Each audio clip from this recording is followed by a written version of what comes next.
My name is Dawn Murray. I'm 28 years old. And when my parents refused to come to my wedding, it felt like they buried me alive. I had imagined that day for years. The white dress, the flowers, the music, the moment I'd finally feel like I belonged somewhere.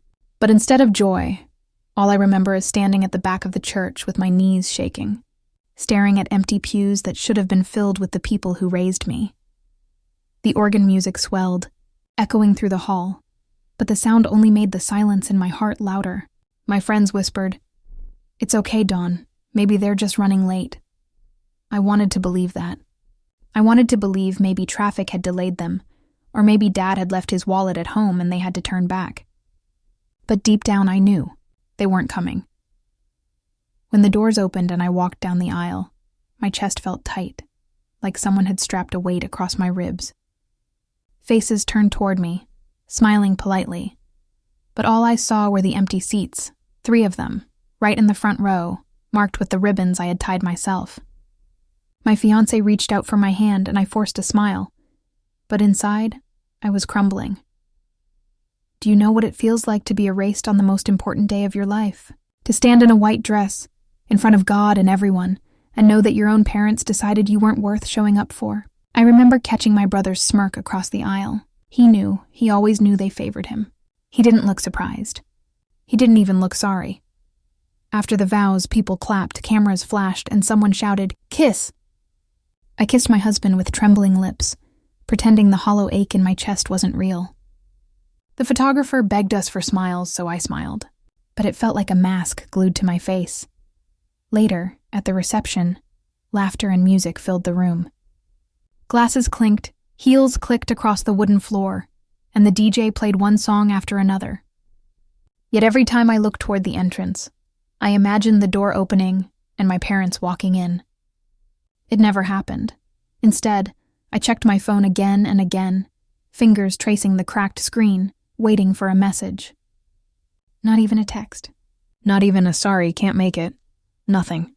The phone stayed cold in my hand, the screen black, as if mocking me. I thought about birthdays when I was little, how Mom used to bake me chocolate cake and sing off-key while Dad carried me on his shoulders. I thought about the Christmas mornings when I would run down the stairs in my pajamas, heart racing, because I believed family was forever. But family isn't forever. Not always. Sometimes it's conditional, based on how much money you make or who you marry, or how perfectly you fit into the mold they carved out for you. That night, when the music faded and guests went home, I sat alone in the dressing room, still in my wedding gown. The sequins scratched my skin, my makeup streaked down my cheeks, and I stared at the bouquet lying wilted in my lap. My husband knocked on the door and whispered, "Dawn, are you okay?" I wanted to tell him yes, but instead I whispered the truth. They didn't come. My own parents didn't come. He tried to hold me, but even in his arms, I felt abandoned. I went home that night with my phone still in my hand. No missed calls, no voicemails, just silence. And it was in that silence that I realized something had died.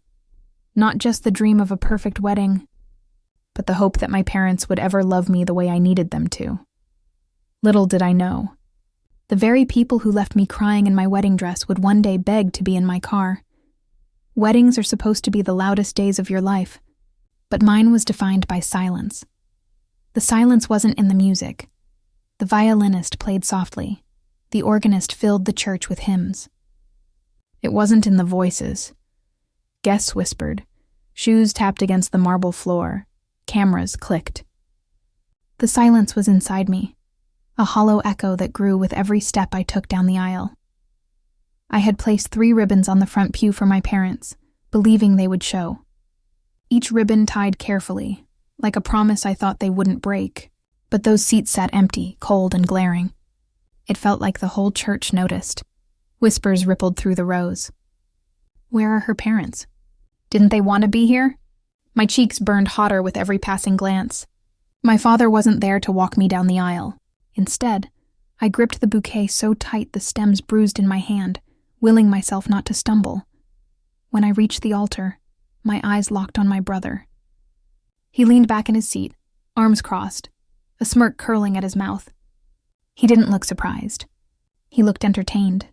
The priest cleared his throat, drawing everyone's focus back, but my chest tightened. How do you say vows when the people who gave you life can't even show up to witness it? My fiancé squeezed my hand under the arch, whispering, "You're okay. I've got you." His words were warm, but my heart still felt frozen. Every ritual, every song, every prayer stretched longer because the empty seats stared back like ghosts. When it was time for the rings, my hands trembled so badly that the gold band almost slipped to the floor. Guests chuckled softly, thinking it was nerves. They had no idea it was heartbreak. The kiss came, the applause followed, but behind the clapping, I could hear the one thing louder than joy: pity. You can always tell when people are smiling at you but secretly wondering, what kind of parents abandon their daughter on her wedding day? At the reception, I forced laughter. The DJ turned up the volume. Bridesmaids danced in heels. Champagne fizzed and overflowed in crystal glasses. Outwardly, it was perfect, but no matter how loud the music was, it couldn't drown out the silence of my missing parents. During the speeches, my maid of honor raised her glass high. "To Dawn and a love that conquers all," she declared. Everyone clapped, but my brother leaned toward his wife and whispered something that made them both laugh. My stomach knotted.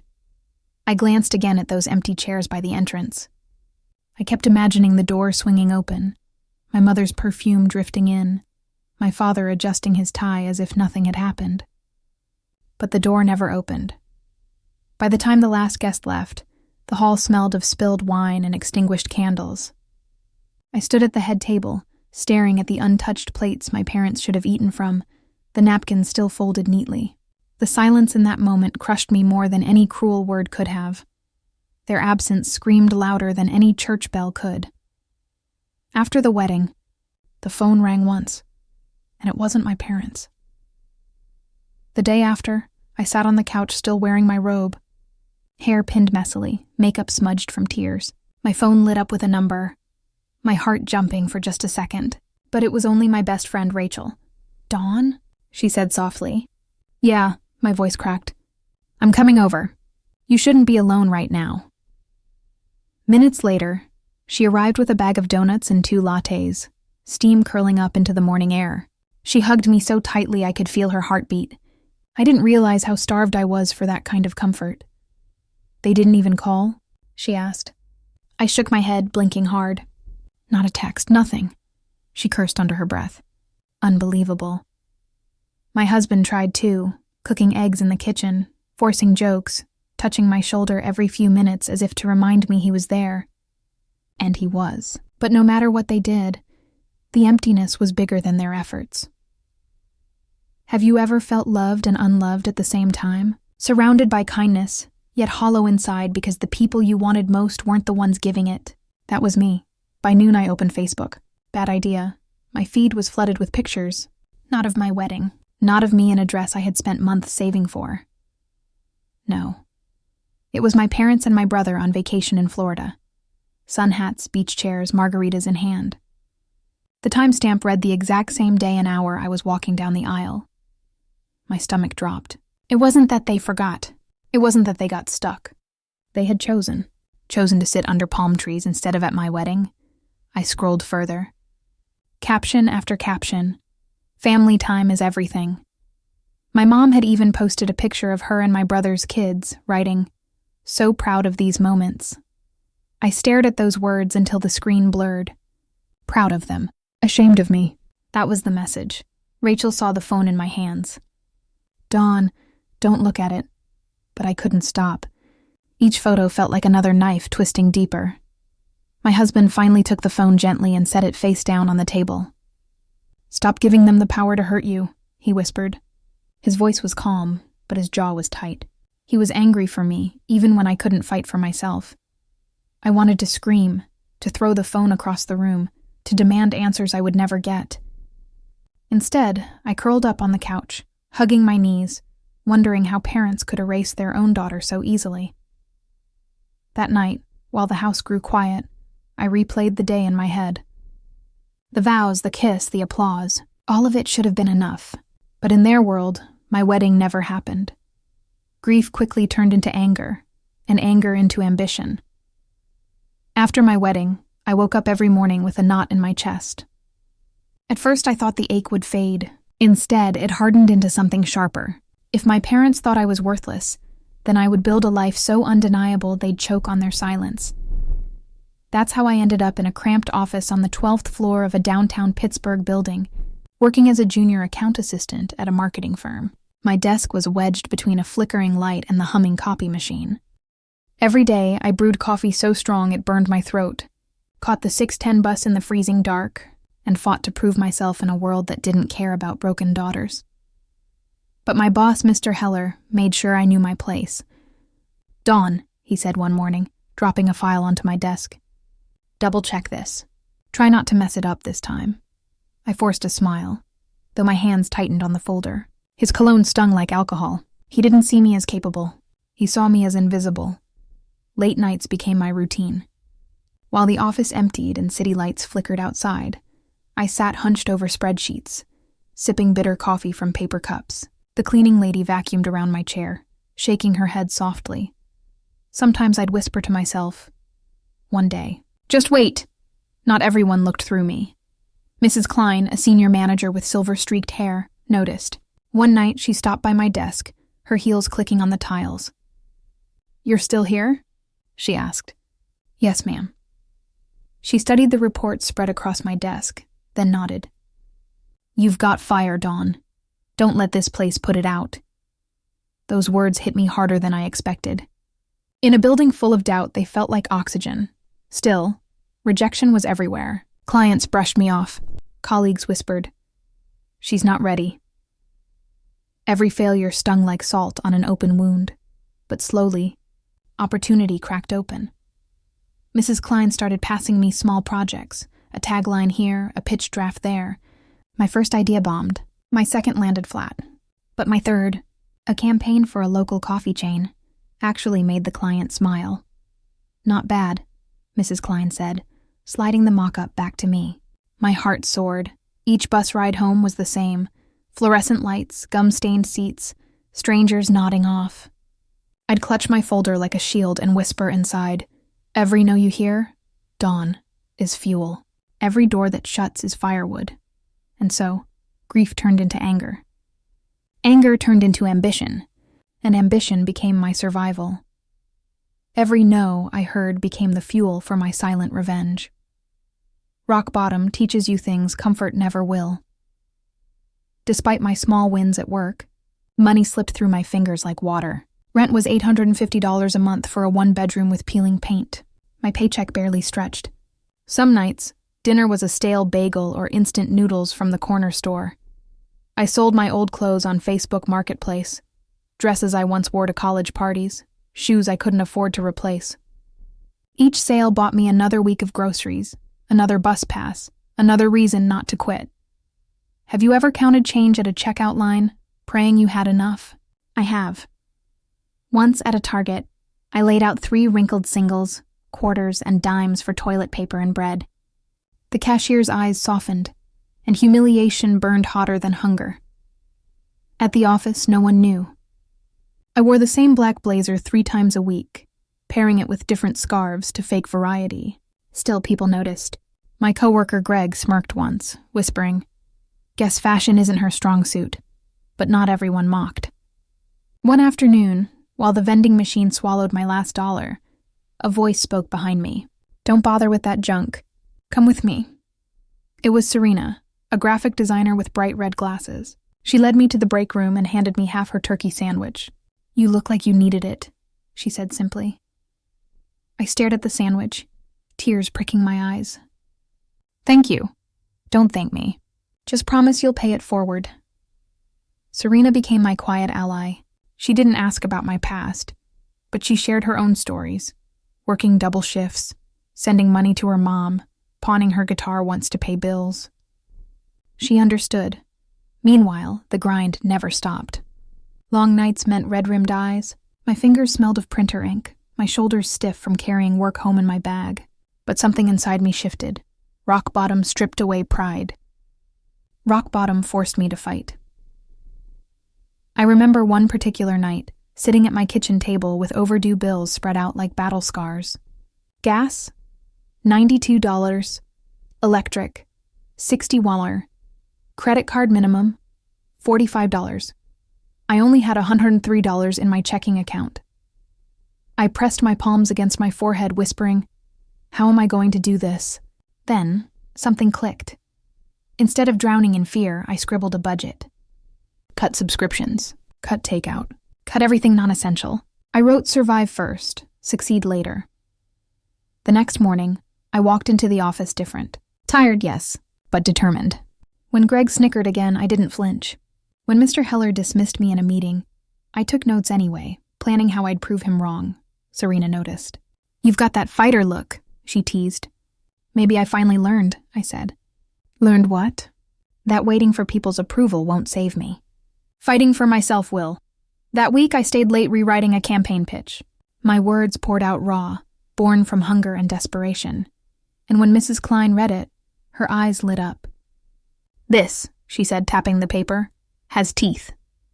For the first time in years, I wasn't waiting for my parents' approval. I was chasing my own. The promotion I got was never supposed to be mine. It started with a pitch meeting that no one believed I could handle. A big account, a regional retail chain with a $250,000 budget. Normally, junior staff like me weren't even allowed in the room. But Mrs. Klein had insisted, sliding the folder across my desk late one night. "Give it a shot, Dawn. Worst case, they ignore you. Best case, who knows?" The next morning, my stomach was tight with nerves as I walked into the conference room. The long glass table reflected fluorescent lights. Mr. Heller leaned back in his chair, smirking. "You're really letting her try?" He whispered loud enough for everyone to hear. My cheeks burned, but I opened my notes. I remembered the hours I'd spent on the bus, scribbling taglines in the margins of old receipts. The smell of cheap coffee still clung to my jacket. Those scraps of survival had built this moment, I began. My voice shook at first, but steadied as I painted the campaign. A story-driven ad series about family, trust, and everyday resilience. Instead of flashy slogans, I spoke of real people. Mothers, workers, kids buying their first backpack. The room went silent. Then the client, a man with steel-gray hair, leaned forward. "That's fresh," he said slowly. "Finally, something that doesn't sound like every other pitch." I caught Mr. Heller's expression freeze. He looked like someone had just pulled the rug out from under him. When the client left smiling, Mrs. Klein gave me a small nod. But the biggest shock came 3 days later. At 9 a.m., the entire office was called into the lobby. Mr. Heller cleared his throat. "I'd like to announce that Dawn will be leading the retail account moving forward." The words hit me like a thunderclap. Gasps rippled. Someone whispered, "Her?" Others muttered, "No way." And then, one by one, the same people who had dismissed me started clapping. The sound echoed through the lobby, hesitant at first, then stronger, until even Greg, the guy who once mocked my blazer, was clapping. I stood frozen, heart pounding. The same girl who once counted change at Target now had half the office applauding. But inside, I didn't smile. Not right away, because applause felt strange when it came from the same mouths that once laughed. Still, I let myself breathe it in. For years, I had been invisible. Now, even if it was grudging, I was undeniable. That day, I learned applause tastes sweeter when no one expects you to earn it. Success didn't heal me. It made the silence from my parents even louder. The first weeks after the promotion felt like a dream. My name was suddenly in emails. Clients requested me directly. I even upgraded my meals from instant noodles to actual takeout, Chipotle bowls, greasy pizza slices on Friday nights. But no matter how much my life shifted on the outside, my phone screen remained the same, blank, silent, empty of any message from home. Every morning, I'd unlock it, scrolling past emails, hoping for something simple. "We're proud of you. We heard about your promotion. We miss you." Anything. But there was nothing. Have you ever realized that silence hurts more than words? Words you can fight against, replay in your head, twist into fuel. But silence leaves you with nothing to hold. Late at night, after long hours at the office, I'd collapse on my couch, scrolling through old family photos. My brother's wedding smile, my mom's laughter, my dad grilling in the backyard, And in every picture, I was there too, smiling like I belonged. So why now was I erased? At the office, colleagues celebrated me. "Drinks tonight, Dawn? Congrats again, you're killing it." Their voices were cheerful, their claps loud, but none of it filled the void. One afternoon, Serena caught me staring at my phone. "Still nothing?" she asked gently. I shook my head. Why do we still crave love from the ones who break us? She didn't answer, maybe because there isn't an answer. I threw myself deeper into work. Every late-night bus ride, every lukewarm coffee, every draft and redraft was a way to prove something, not just to them, but to myself. Yet the more I succeeded, the heavier the silence became. On my 27th birthday, I left the office early. A small victory dinner, just me and Serena at a cheap Italian restaurant. She toasted with a plastic cup of house wine. "To you," she said, grinning. I laughed, but when I blew out the single candle on the tiramisu slice, I caught myself wishing for the same thing I had wished for at 17, 21, and every year since. Just one call from Mom. But the phone stayed dark. Walking home, city lights blurred with the sting in my eyes. I whispered into the night air, "Why can't I stop waiting for them?" The truth was clear. I had built success, but inside, I was still the daughter left outside the wedding hall. Their silence was the wound money couldn't bandage. The first time I stepped into a Tesla showroom, I didn't feel rich. I felt free. The glass doors slid open with a hiss, and the polished white floors reflected every step I took. For a second, I almost turned back. The smell of new leather, the quiet hum of soft background music, it all screamed of a world I wasn't supposed to belong in. A salesman in a black blazer smiled as if he'd been expecting me. "First time?" he asked. I nodded, my palms sweating. He guided me toward a gleaming Model S, black as midnight, its chrome trim catching the light. My fingers brushed the handle as it slid out automatically, smooth and effortless. That single movement felt like the opposite of every slammed door I had ever walked away from. I sank into the seat. The leather hugged me, firm but forgiving. My reflection stared back at me from the massive touchscreen. For a moment, I wasn't 28 anymore.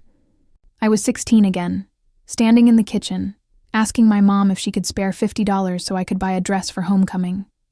Her laugh still echoed in my ears. $50? Dawn, don't be pathetic. We don't waste money on nonsense. The shame of that night had stayed with me. The way I'd folded the catalog and thrown it into the trash, pretending it didn't matter. Now, I was gripping the wheel of a $120,000 car. The salesman adjusted the mirrors and smiled. "Ready to take it for a spin?" The door closed with a soft click, sealing me inside silence. Not the silence of rejection, but the kind that promised possibility. I pressed the pedal. The acceleration hit like lightning. No roar, just power. The city blurred past me. Glass towers, neon signs, the streak of headlights on asphalt. I laughed out loud. Not a bitter laugh this time, but the kind that comes when you realize life finally shifted in your favor. Dawn Murray, from bus rides and instant noodles. To this, I whispered to myself. The test drive ended, but the feeling didn't. I sat in the car afterward, heart racing. For years, my life had been defined by what I couldn't afford. Rent overdue, skipping meals, selling old clothes just to keep the lights on. And now I was the one deciding between interior trims and autopilot packages. The salesman leaned in. "So what do you think?" I swallowed hard, looking at the papers on the table. The numbers were big. They still scared me, but fear had been my roommate for too long. "I'll take it," I said, my voice steady. Pen met paper. Each signature felt like a declaration. I wasn't buying a car. I was buying proof that every humiliation, every sleepless night, every whispered insult had been fuel. When I signed those papers, it felt like I was finally driving my own destiny. I should have known one. Facebook post could explode a buried past. The car had barely been in my driveway a day when I snapped a photo. Me leaning against the shiny black Tesla, the city skyline glowing behind me. I posted it without thinking, just a caption. Hard work pays off. At first, it was harmless. A few likes, a handful of comments from coworkers. Boss lady. Okay, Dawn, I see you. But then the numbers climbed. Notifications flooded my phone. Old classmates I hadn't spoken to in years suddenly reappeared. Remember when we used to share fries at lunch? So proud of you. Others weren't so kind. Guess money really can buy happiness. She must have married rich. I scrolled through them with a mix of pride and unease. Isn't it funny how success draws out both cheerleaders and critics? By midnight, the post had racked up hundreds of likes. My phone buzzed so much I had to flip it face down. But just as I was drifting off to sleep, the screen lit up with a name I never thought I'd see again. Mom. For a moment, I thought it was a mistake. My chest tightened, my breath shallow. The last time I'd waited for this call, my wedding night, the silence had crushed me. Now suddenly the silence was broken. The phone kept buzzing. I answered. Hello? There was a pause, then her voice, careful, almost rehearsed. Dawn. It's been a while. I sat up in bed, the glow from the Tesla key fob on my nightstand catching my eye. A while? You didn't even come to my wedding. Her sigh crackled through the line. Things were complicated, but we saw your post. The car looks impressive. The words stung more than they soothed. They weren't saying we miss you. They were saying we noticed your car. My hands shook. So now I'm worth a call? Because I bought a Tesla? Silence stretched on the line, but I could hear faint murmurs in the background. My dad. Maybe my brother. Were they all listening? Finally, she said, We just want to reconnect. Maybe we could come by, take a ride. I laughed bitterly. You wouldn't even take a seat at my wedding. But now you want a seat in my car? The irony was sharp enough to cut. I hung up before she could answer. My heart pounded in the quiet room. The same silence that had once been rejection now felt like power. Because for once, I was the one deciding whether to let them in. The next morning, the notifications were still flooding in. Friends tagging me, people sharing my post, even strangers leaving comments. But one thought kept echoing louder than all the noise.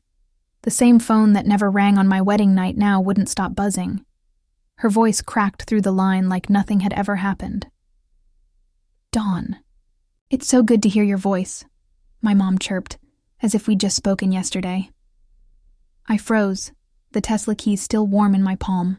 I was standing in the driveway, late evening air brushing my face, the hum of cicadas filling the silence she had left in my life for years.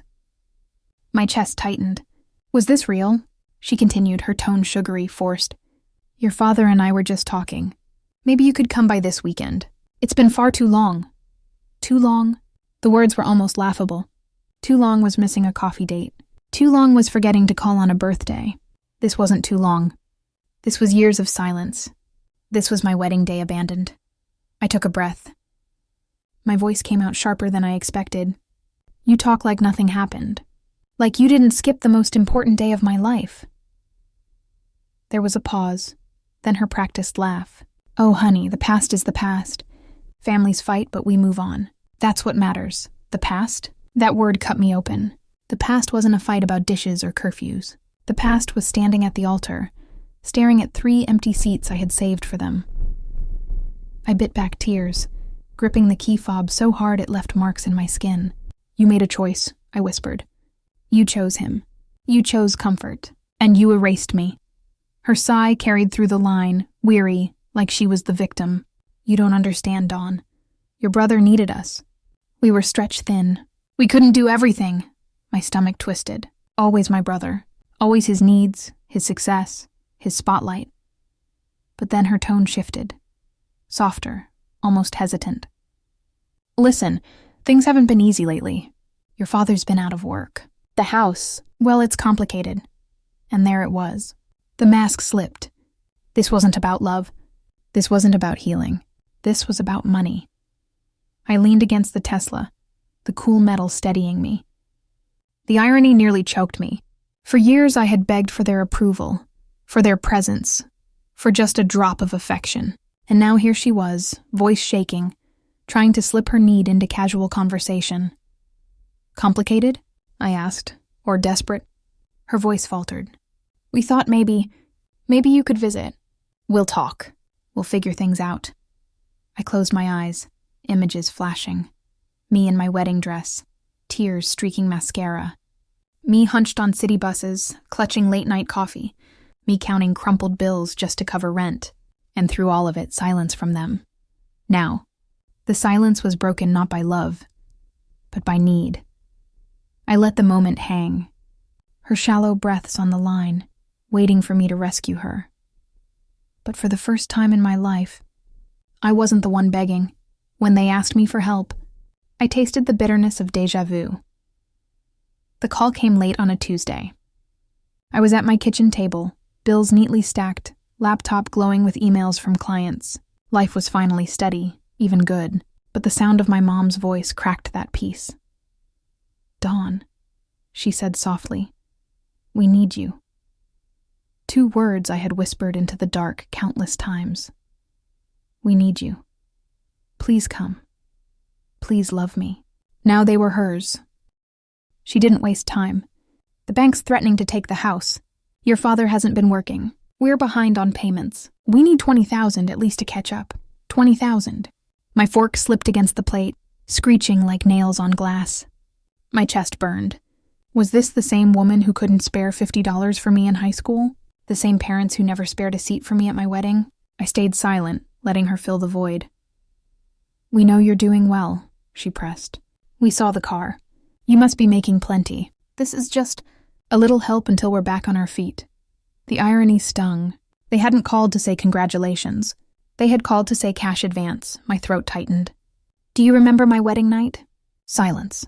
I pushed harder. "Do you remember how I sat in my dress, mascara on my cheeks, waiting for the phone to ring? Waiting for you to say you were proud? Or sorry? Or anything?" Her voice cracked.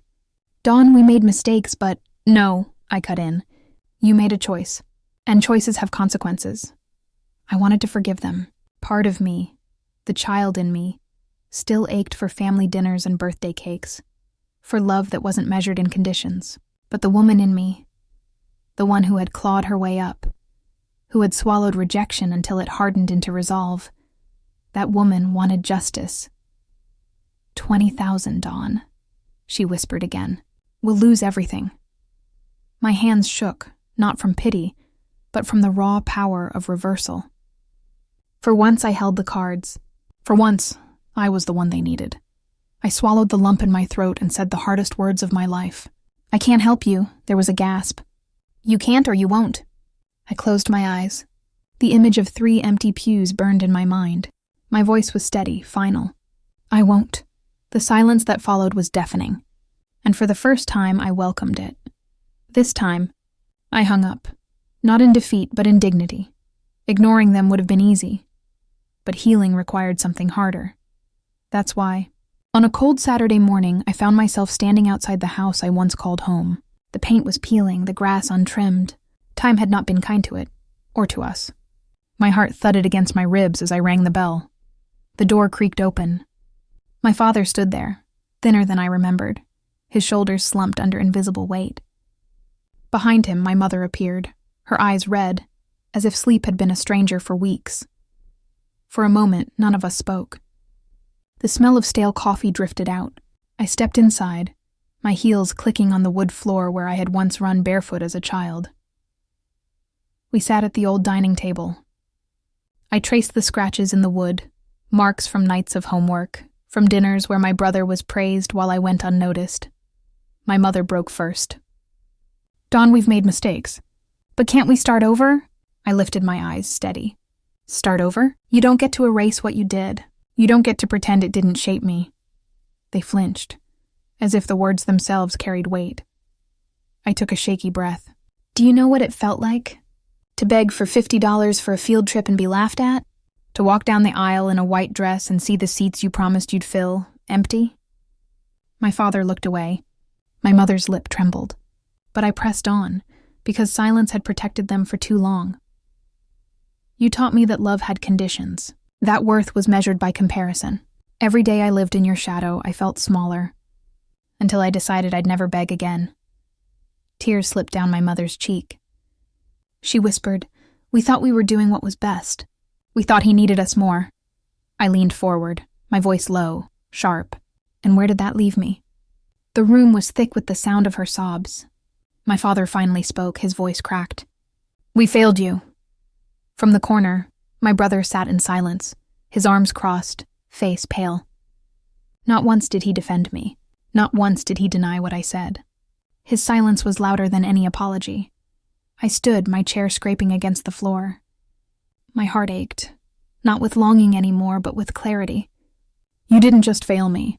You abandoned me, and I carried that wound into every room I entered, every job interview, every night I cried myself to sleep."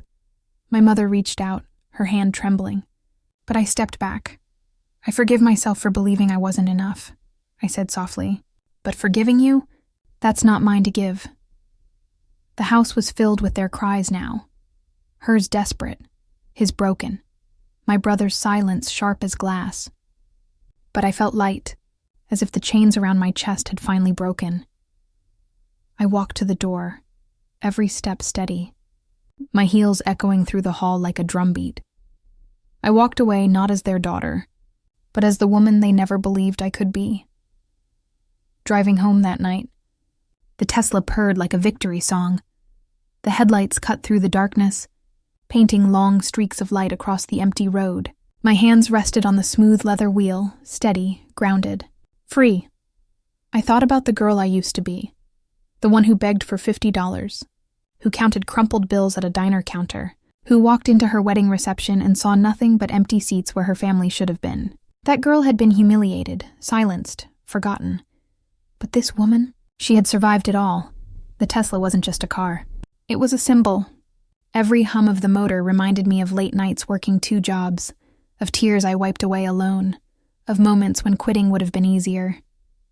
Every mile was a testimony that rejection doesn't bury you. It forges you. I laughed, the sound echoing inside the cabin. For years I had imagined what it would feel like to be seen, to be validated. But I realized now, I didn't need their eyes. I had my own. The road stretched ahead, endless, like possibility itself. The glow of neon signs blurred past. Diners, gas stations, strangers with stories of their own. And I wondered, how many of us are walking around carrying wounds from the people who should have loved us most? My phone buzzed on the passenger seat. I glanced at it, saw my mother's name flashing and let it ring. The same phone that once stayed silent on my wedding night was now overflowing with calls I didn't need. For the first time, silence didn't hurt. Silence healed. I whispered to myself, "You made it, Dawn." The car purred, a perfect harmony to my words. Streetlights streaked gold across the hood. I felt tears prick my eyes, but they weren't from pain anymore. They were from pride. From finally realizing that family isn't always blood. Sometimes, family is the version of yourself that never gave up. By the time I reached the city skyline, its towers glowing against the night, I knew one truth. I had rebuilt myself from every piece they tried to break. The Tesla was just metal and wheels, but to me, it was the proof that love denied can be rebuilt within yourself.